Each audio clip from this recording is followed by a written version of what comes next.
সময় পরিবর্তনের সাথে সাথে মানুষের জীবনযাত্রার মানের যেমন পরিবর্তন এসছে, তেমন পরিবর্তন হয়েছে পূজা পার্বণেও। আগেকার দিনের গ্রাম বাংলার হাততাই, শিবচণ্ডী এবং গারোয়ের মতো পূজাগুলোর নাম এখনকার অনেক ছেলে মেয়েরা জানেই না। গত শনিবার অর্থাৎ আশ্বিন মাসের শেষ দিন ছিল গারোই পূজা। আমার হাতে সময়ের অভাবে গারোই পূজার নিয়মটা আমি দেখাতে পারলাম না, কারণ অনেকজন ব্রতী মিলে একটা বাড়িতে কাঁচা মাটির মূর্তি বানিয়ে গারোই পূজা করে থাকেন, সেখানে আমার যাওয়া সম্ভব হয়নি। শুধু রান্নাবান্নার পার্টটা আমি আপনাদের দেখাচ্ছি। সকালবেলা ধুয়ে টুয়ে সব কিছু রেডি করে ফেলা হয়েছে। চাউল আছে এখানে, কচুর শাক, আর টকের জন্য কুমড়, কাঁঠালের বিচি, আর এই আছে কুমড়। আর এদিকে দেখুন আমার বনু কতগুলো নারকেল নিয়ে বসে গেছে পোড়ানোর জন্য।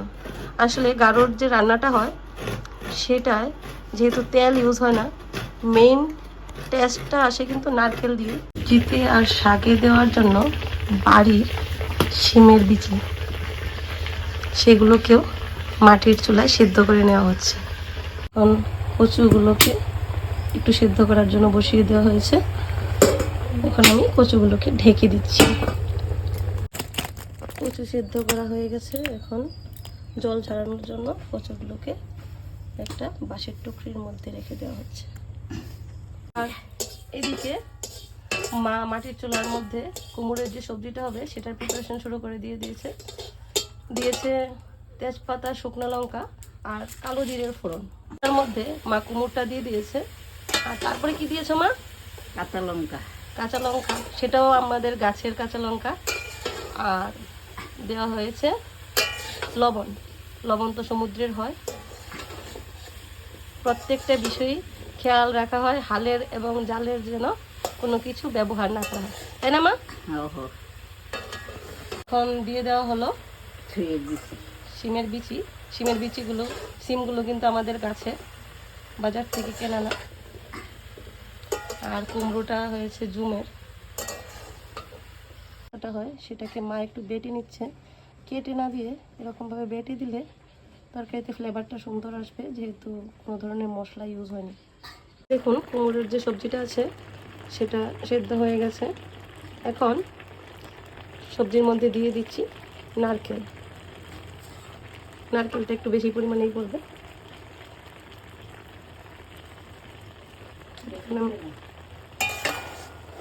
নারকেলটা দিয়ে একটু নাড়া দিয়ে দেখে নিচ্ছি আর নারকেলের দরকার আছে কি না, মনে হয় সাফিসিয়েন্ট নারকেল দেওয়া হয়ে গেছে।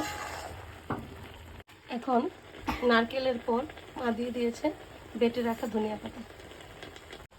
মা তরকারি রান্না কি কমপ্লিট? একটা সবজি রেডি হয়ে গেছে, এখন নেমে যাবে। গারোর জন্য তেল ছাড়া রান্না হবে।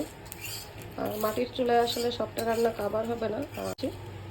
কড়াইতে আমি দিয়ে দিয়েছি তেজপাতা, শুকনো লঙ্কা আর রাঁধুনি। এই রান্নায় কিন্তু কোনো ধরনের তেল ইউজ হবে না। আর রাঁধুনিটা আমাদের নিজের খেতে করা। টকের জন্য যে ফোড়নটা ছিল এটা ভাজা হয়ে গেছে এবং এটার থেকে খুব সুন্দর একটা গন্ধ বেরিয়ে গেছে। এখন আমি কুমড়োগুলো টকের ফোড়নটার মধ্যে দিয়ে দিচ্ছি। টকের মধ্যে এবার আমি দিয়ে দিচ্ছি সামান্য পরিমাণ লবণ, আর তারপর দিয়ে দিচ্ছি সামান্য পরিমাণ হলুদ গুঁড়ো। লবণ এবং হলুদ গুঁড়ো দেওয়ার পর কুমড়োটাকে একদম লো ফ্লেমে খানিকটা সময় ভেজে নিচ্ছি। টক রান্নার জন্য যে কুমড়োটা আছে সেটা আস্তে আস্তে সিদ্ধ হচ্ছে। আর এদিকে পাশে জুমের চালের ভাত রান্না হচ্ছে, সেটা আতপ চাল। একটু হাই ফ্লেমে একটু বেশি জল দিয়ে রান্না করতে হয়, নয়তো ভাতটা একদম লাগা লাগা টাইপের হয়ে যাবে। কুমড়োগুলো মোটামুটি হালকা ভাজা হয়ে গেছে। এখন আমি দিয়ে দিচ্ছি টকের জন্য যতটা জল লাগবে।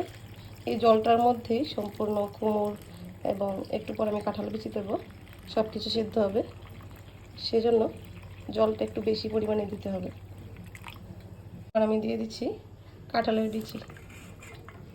আর এখানে আমি টকের মধ্যে দিয়ে দিচ্ছি তেঁতুল।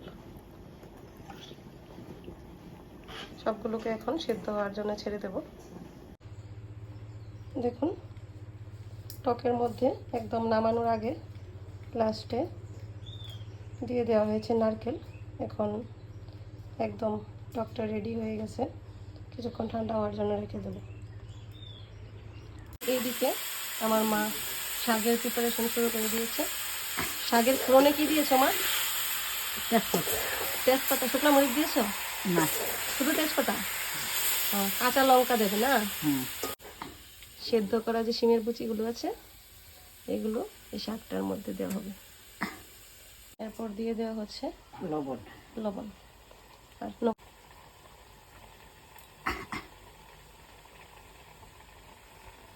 তারপর শাকটা থেকে সামান্য পরিমাণ জল বেরিয়ে গেছে।